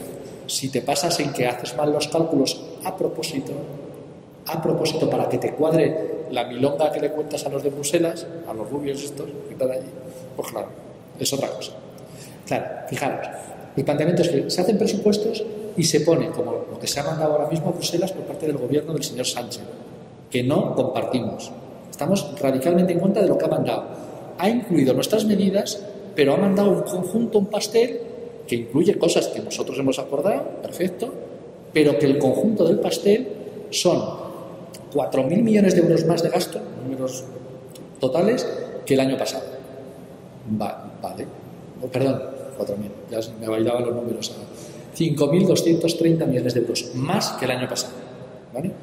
Positivo. Bien. Pero son 4.000 millones de euros menos después de esa subida, que el techo de gasto del Partido Popular en 2015. O sea, estamos incluso con esa subida por debajo de lo que en su momento, en ese momento no estaba Podemos en el Parlamento, sí estaba Izquierda Unida, que nos faltó ponernos, a los que estaban en el Congreso, les faltó ponerse delante para que les llevaran esposados por la burrada de recortes que eso suponía. Bueno, pues este presupuesto aprobado, si se aprobara, todavía estaría por debajo del de 2015 del Partido Popular. ¿Eso qué quiere decir? Que se supone que el Producto Interior Bruto ha crecido por el camino. O sea, la riqueza, la tarta, de la que tendríamos que ser partícipes españoles y españolas, es más grande. Bueno, pues el porcentaje con todo eso cada vez es menor. Estamos yendo a minimizar, a jibarizar el gasto público. O sea, y eso, que lo haga el Partido Popular o Ciudadanos, es lógico. Que lo haga el Partido Socialista merece toda nuestra reprensión. ¿Qué buscáis? ¿La misma senda de gasto que el Partido Popular? Bueno, pues Nadia Calviño, la colega que se encarga del Ministerio de Economía actualmente, la han puesto para eso. La han puesto para decir claramente, señores, estos que no tienen, vosotros que no tenéis ideología, los de Bruselas, estos de la Comisión Europea, que no tienen ni ideología, son técnicos, ¿no? Como yo, igualitos, pues esos que no tienen ideología y que nos están diciendo que tenemos que tener un Estado y unos servicios públicos, unas políticas públicas cada vez menores. Pero fijaros lo triste, ese porcentaje de gasto público con respecto al PIB tiene una traducción en profes, en médicos y médicas, en servicios sociales, en vivienda pública, en todo eso. O sea, no son numeritos, bueno, son numeritos para los frikis, pero luego tienen traducción en políticas públicas. Y lo que quieren es que las políticas públicas cada vez sean más pequeñitas. Y claro, por eso dicen que no hay para pensiones. No hay para pensiones porque no quieres. Porque en la media de la Unión Europea se están gastando casi 3 puntos porcentuales más en pensiones que en España. En España, ¿por qué no? No, hombre, no, es que ponerle un impuesto, imaginaros, hacer que paguen el impuesto sobre sociedades las empresas, lo que deberían pagar es que son muy fuertes. Me decían en las reuniones, hombre, es que claro, quieres, digo, no, quiero que paguen lo mismo que en Francia. ¡Hala! Rojo, que eres un rojo. Ja, ja, ja. ¿No? Es que queremos justicia fiscal, que esos privilegios se notan en que se reducen las políticas públicas. Para que se ejecuten, el mecanismo coercitivo es el único que puede tener una democracia parlamentaria. Es que tenemos un gobierno que nunca había pasado en la historia de la democracia que un gobierno estuviera con 84 diputados y diputadas. O sea, dependen de otras fuerzas políticas. Y nosotros no estamos ahí para apuntalar políticas que no sean transformadoras e izquierdas. Y tenemos que ser no vigilantes, sino lo siguiente. Hoy ha habido una comisión de seguimiento, reunión de comisión a la que no he podido asistir porque he venido al alcohol. Pero vamos, era la configuración de la comisión de seguimiento y es una comisión de seguimiento del acuerdo presupuestario que lo que tiene que conseguir es precisamente que se cumplan las cosas. Pero son cosas que no son solo presupuestarias. Hay elementos que son presupuestarios y otros que no. La subida del salario mínimo interprofesional no es algo presupuestario. Es una decisión gubernamental que tiene que llevar Real Decreto, Parlamento y con validación del Real Decreto. Lo tienen que hacer. Y más cosas. ¿Estás a favor de esta norma que tenemos? La estrangularía. Me parece... Es que es fundamental y no se habla, no se tiene hablar de este problema, no se enfoca a los partidos de izquierda y se tiene ahí amarrado. No, pero desde nuestro punto de vista lo tenemos clarísimo. Tal y como está, es irreformable. Pero, desde luego, jamás me oiréis a mí defender que lo que hay que hacer es, quien lo plantea, defender los Estados-nación y decir, recuperemos la soberanía. Y muchas veces, recuperemos la soberanía monetaria y tengamos nuestra propia moneda y tal. Yo digo, para recuperar algo, etimológicamente, primero hay que haberlo tenido. Y cuando teníamos peseta, a las clases populares y trabajadoras no nos preguntaban si había que devaluar o no. Nos robaban. Es lo que tiene el sistema capitalista, ¿vale? Pero lo que quiero decir es que estamos hablando de otra cosa y no se arregla solo con la recuperación de algo que no hemos tenido nunca. O sea, no es un tema de vuelta al Estado-Nación, es una transformación profunda de ahora mismo organismos que lo que están implantando es algo que es, fijaros, es muy miope, es contraproducente hasta para los defensores del sistema, porque lo que produce ese tipo de situaciones es una desafección brutal. La desafección que hay en Italia ahora mismo, con movimientos de todo tipo, fascistas y de lo que se llama en la prensa de más consumo, populistas. Lo que se está notando es que hay unas necesidades no cubiertas por parte de la gente, en más sitios, no es en Italia. Hay una desafección brutal y eso puede explotar de muchas maneras, positivas, pero también negativas. O sea, no siempre se tiene por qué avanzar en el recorrido de la historia. Nos podemos encontrar con situaciones gravísimas en el futuro, que vayan mucho más allá de cosas que me parecen aberrantes como la insolidaridad con la gente que cruza el estrecho o que se juega la vida pasando el Mediterráneo. O sea, hay mucho riesgo en esta situación, precisamente por no... O sea, los más interesados e interesadas en este tipo de políticas fiscales más justas para tener servicios sociales más adecuados, para tener una respuesta más adecuada ante las necesidades de la gente, tendría que ser la derecha en este país, porque son los que tienen que conservar algo.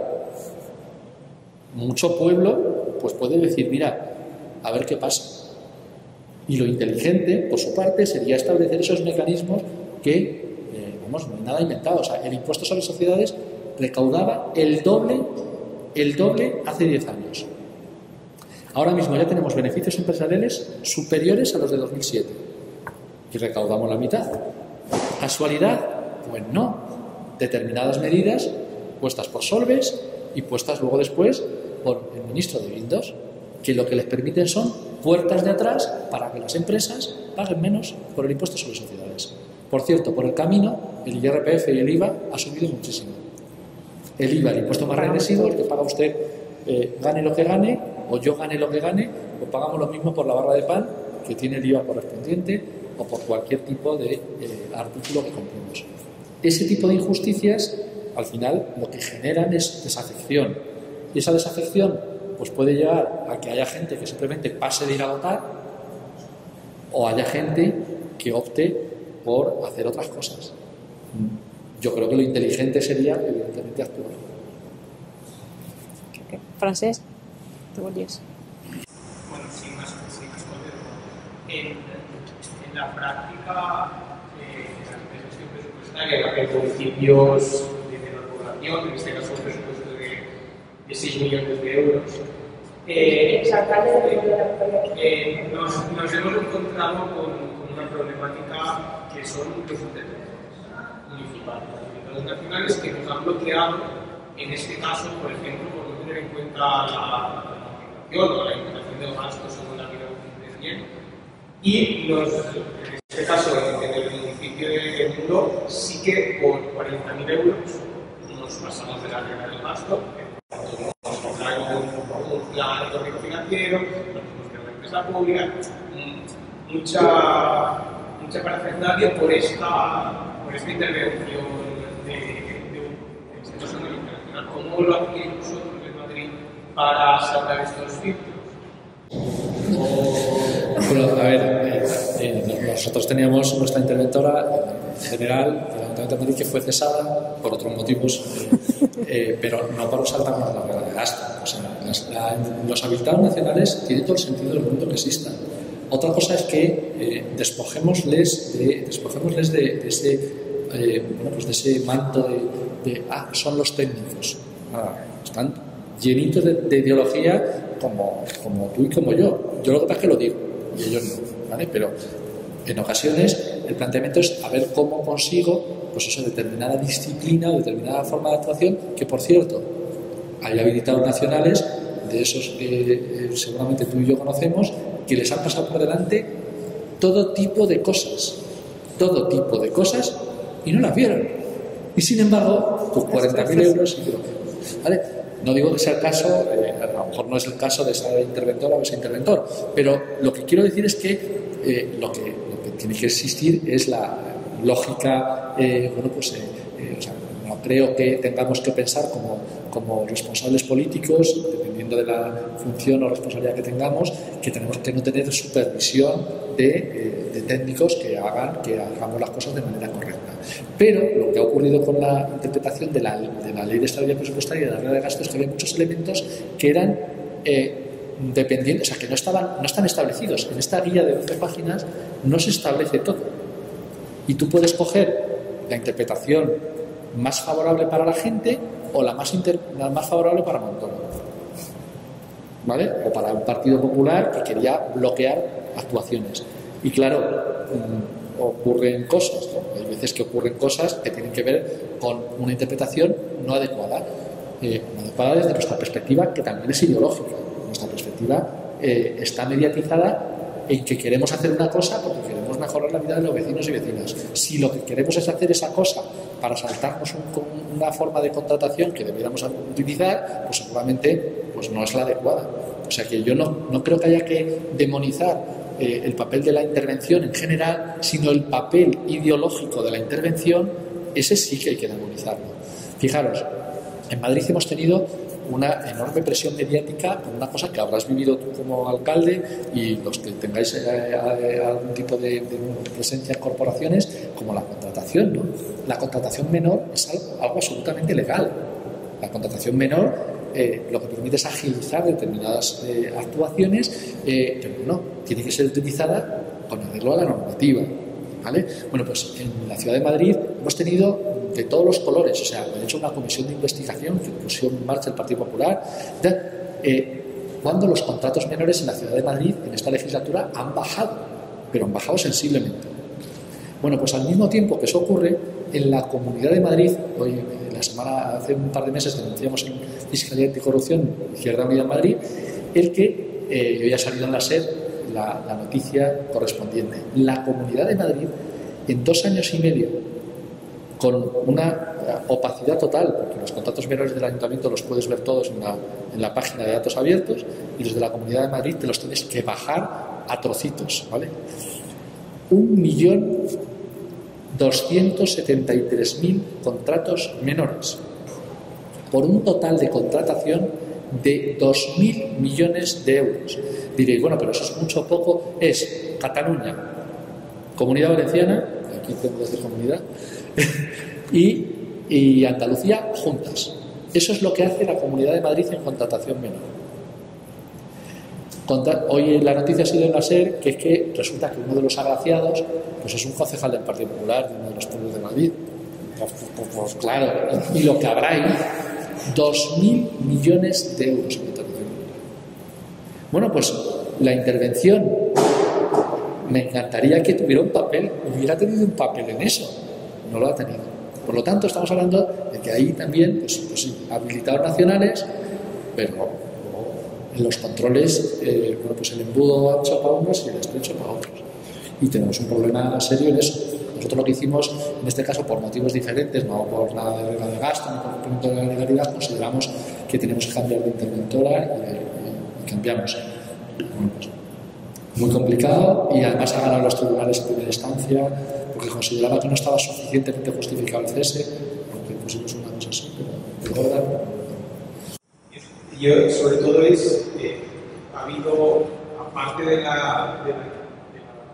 sentimiento político, de la ideología política del interventor, que la ideología, por ejemplo, de la ley del Real Decreto 424, que es el control de las entes locales, les ha puesto mucha presión encima. Y eso ya, por curarse en salud, ya no por ideología, dice yo las rato un corto y lo tengo en...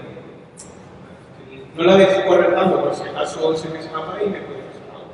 Al final, está claro que las intervenciones y secretarías tienen su ideología, pero al final la normativa, que estas leyes pues sí que se pueden, pues, un poco más generales, pero en el Real Decreto está muy concreto todo lo que tiene que hacer en este caso de intervención de los municipios, y a partir de ahí, sobre todo ese cuanto, nos han apertado y nos han dado muchas ideas o pretensiones de gasto, en este caso pues para hacer público en algunos tipos de servicios que no tenían que entrar. Lo que pasa es que ahora ya nos están dejando que pues como ya están habiendo sentencias o ya están habiendo más doctrina por parte de los, se está discutiendo un poco de la mano, pero ahí hay una problemática. Creo que era legislativa, parte personal, pero era sí. No, conscientes somos, lo que no hemos tenido ha sido la fuerza para poder pagar completamente esa medicación. Pero daos cuenta que es un debate falsario que hay que desmontar entre nosotros no queremos que no haya control.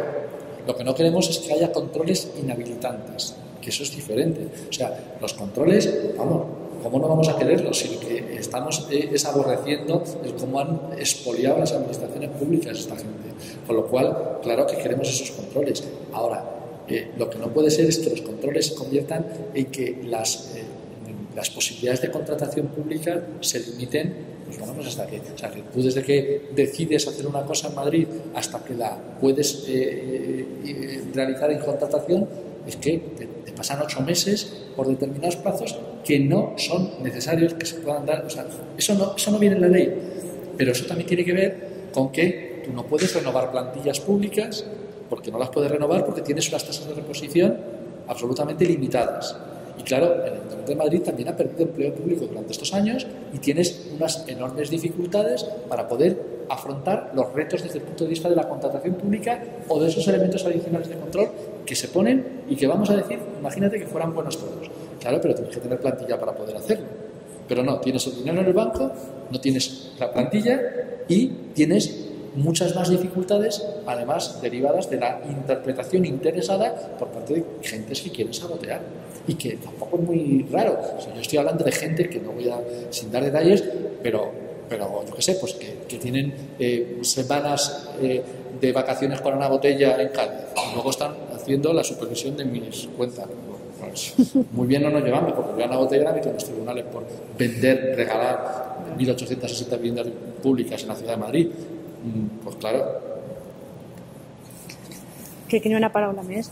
Una pregunta, como se está hablando antes del techo de gasto, actualmente, ¿me podría explicar un poco cómo se las negociaciones con Bruselas, con el plan de gobierno, cómo está actualmente, no sé, se prevé para el año que viene? Porque, por ejemplo, con todo sí que en los últimos años hemos incumplido los pactos que tenemos, que además hemos que nos han multado.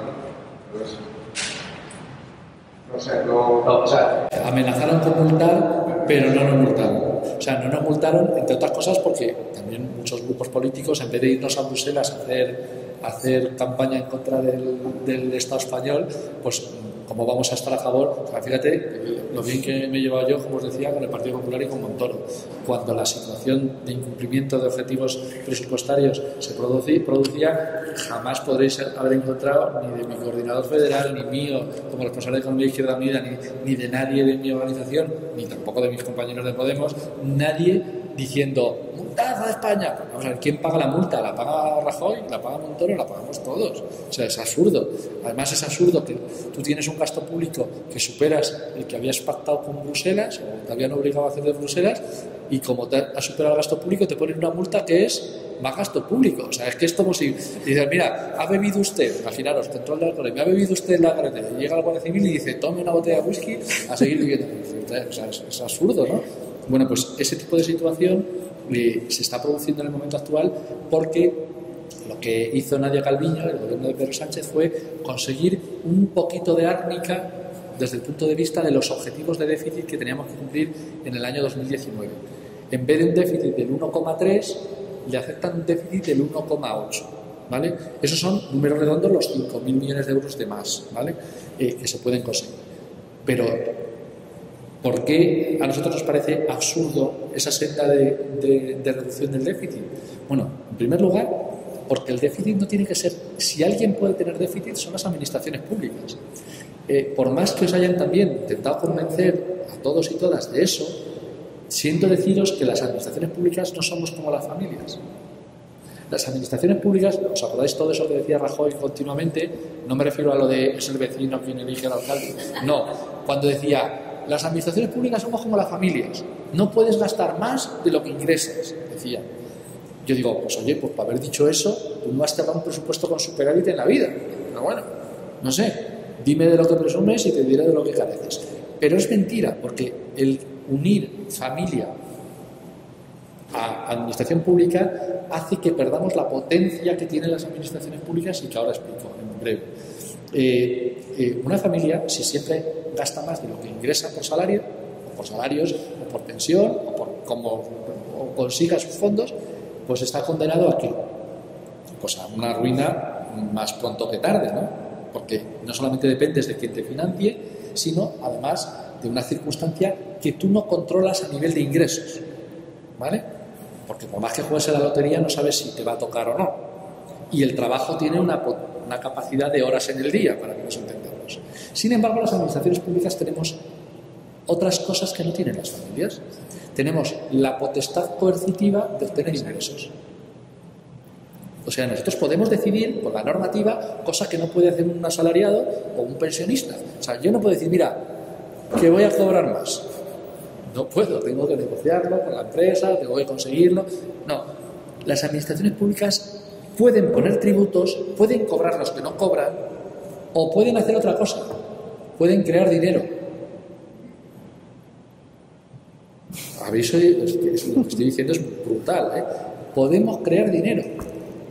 Y diréis, claro, ya está, ya viene el de la maquinita de hacer billetes. Claro, si damos a la maquinita de hacer billetes, ¿qué es lo que pasa? ¿Qué pasa? Sí. ¿Que habéis oído? No, habréis oído alguna vez a gente de la derecha que dice, ya quieren le dan la maquinita de hacer billetes y entonces la inflación se dispara y entonces es una ruina total. Pues os doy una mala noticia, y es que la maquinita de hacer billetes ha estado funcionando en estos últimos 6 años a lo bestia. 4 billones con B, o sea, 4 millones de euros de maquinita. Ha habido un problema, no os ha llegado a vosotros, pero no somos perfectos. O sea, no os ha llegado a vosotros porque se ha quedado en la parte de funcionamiento del sistema financiero. Se ha creado ese dinero, se ha entregado a las entidades financieras. Bueno, hay una parte que sí que le ha tocado a la gente. El que el dinero sea más barato en las hipotecas ha hecho que la gente pague menos por sus hipotecas, que no es pequeña cosa. Pero también siento defraudaros, no ha sido por eso por lo que lo han hecho, ha sido porque si hubieran subido las hipotecas, si se hubieran mantenido a ese nivel, la gente no habría podido pagar las hipotecas, todavía más gente de la que no la ha podido pagar, y entonces se habría producido una ruina bancaria todavía mayor de la que se ha producido, ¿vale? Pero ese hecho se ha producido, y se ha destinado esa creación de dinero a unos actores de todo el elenco. Pues es como si nos tocara ahora, vienen aquí a repartir dinero y nos toca solamente a Estefanía y a mí. Pues nosotros diríamos, pues chicos, mala suerte. Es lo que suele pasar. Les toca a ellos porque nosotros como administraciones públicas, no solamente en España, sino en el conjunto de Europa, también en todo el mundo capitalista, hemos renunciado a la capacidad que tenemos de crear dinero. Porque yo os he contado una pequeña mentira. ¿Hemos creado el dinero? No. Los que crean dinero de verdad son los bancos privados. Hemos subcontratado la posibilidad de crear dinero y se lo hemos entregado a unos actores dentro del sistema que son las entidades bancarias, que son las que realmente crean el dinero. Porque lo crean simplemente con la creación de crédito. Así es como se crea el dinero en el momento actual. Y el Banco Central Europeo va detrás. Situación que tenemos en el momento actual. No controlamos lo más importante y lo que nos daría capacidad de poder hacer políticas. Fijaros la locura que voy a decir. Imaginaros los 4 billones de euros creados en el balance del Banco Central Europeo que hubieran servido para incentivar el empleo en vez de solamente fijarnos en la inflación. Y diré, ¿pero de qué empleo estamos hablando? Pues en el Estado español. Fijaros todos los empleos que se podrían crear, que se necesitan crear para cubrir las necesidades y que no son rentables desde el punto de vista de la economía de mercado. Cuidar a nuestros mayores no es rentable. Cuidar a los... Yo soy enfermo crónico, diabético, con bomba de insulina, como decían las compañeras, llevo más máquinas en el cuerpo que parezco un dron. o un ¿cómo se llama esto? Es un robot de esos. Bueno, pues eso no es rentable, yo no soy rentable. No es rentable, pues eso, atender a nuestros dependientes, no es rentable. Pero tampoco es rentable cuidar nuestros bosques, desde el punto de vista economicista. Pero es rentable socialmente, es necesario socialmente. Y hay gente parada y cosas que no se hacen. Imaginaros la locura que estoy diciendo, que el Banco Central Europeo hubiera financiado las políticas públicas de esa manera. ¿Qué tendríamos? Gente trabajando dignamente y servicios prestados. Y la misma inflación que ahora, ¿eh? Pero claro, habíamos limitado la capacidad de obtención de beneficios de esos parásitos que tenemos, que es el sistema financiero, que no crea riqueza, pero que tiene que cogerla de los que la palabra parásito no es, vamos, es un hecho biológico y simplemente lo precisan, necesitan. Los bancos son rentables en la medida en que puedan parasitar la riqueza que crean otras personas. Porque ya digo que la capacidad de crear dinero se la hemos dado, no la tenían ellos. ¿Quién se la ha dado? Pues se la ha dado gente que luego termina en los consejos de administración de los bancos. O sea, quiero decir, tampoco casualidades las justas. Pero ese tipo de cosas que han pasado, lo que nos demuestran es que habría capacidad de actuar de otra manera. Desde el punto de vista de los objetivos de déficit, esa senda que ha acordado el señor Sánchez es un disparate. Un disparate. Aún así, hemos llegado a acuerdo presupuestario con el gobierno. ¿Por qué? Porque hay medidas que mejoran la vida de la gente. Que le suba el salario mínimo, o que se garantice las pensiones, que suban el 3% las no contributivas, ese tipo de cosas. Pero estamos hablando de que la senda hacia donde quiere ir es a minimizar las políticas públicas y además a no recaudar a los actores con los que luego se hace la foto cuando tiene necesidad. Fue una de las primeras fotos que se hizo, pues con esa gente tan estirada, sobre todo tíos, que es normal, tiene que ser así, que mandan en el IBEX 35. Pues es así. Y esa gente quiere la certeza de que no se les va a, como dice el Partido Popular y Ciudadanos, a meterle la mano en su bolsillo. Que ya si hay que meter la mano en el bolsillo de alguien, que sea de la clase trabajadora.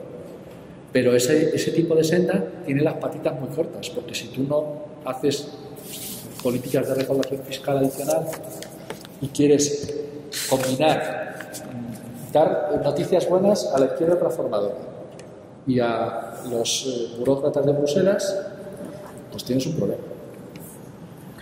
Y se rompe, en un momento se rompe la cuerda. Y no hay que ser optimistas en pensar que el Partido Socialista va a ver la luz. Yo llevo 2 décadas de mi vida pensando que lo iba a hacer, o 3. Te voy a robar el micrófono.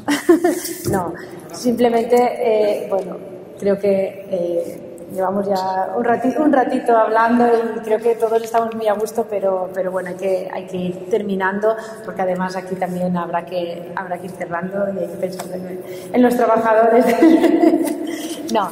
Bueno, simplement donar-vos les gràcies. Jo crec que ha sigut una xerrada que encara que és d'un tema molt complex, ¿no? Porque para los que no somos del mundo económico, pues bueno, esto es a veces muy complicado de entender, pero creo que todos más o menos hemos entendido cada una de las cosas que nos has explicado, de cosas muy técnicas, pero que al final, bueno, pues llevándolas un poco a la práctica y a los ejemplos concretos, pues al final se entienden. Y lo que demuestra esto es que hay mucho por hacer, evidentemente, que aunque sigues de concejal en Ahora Madrid, creo que Madrid ha perdido un gran concejal de Hacienda y ha sido una decisión, pues no sé si un poco cobarde o un poco proteccionista o no sé cómo definirla, pero que es una lástima que no hubieses podido terminar pues todo tu trabajo, al menos una legislatura. Pero bueno, que los números están ahí y que bueno, esos números nos van a servir de referencia para muchas personas que queremos que eso, bueno, pues sea más extensivo. Nos apuntamos el tema de que con 12 folios se puede cambiar mucho la vida de las ciudades y bueno, pues agradecerte que hayas venido y dar las gracias a todos los que habéis venido. Muchas gracias.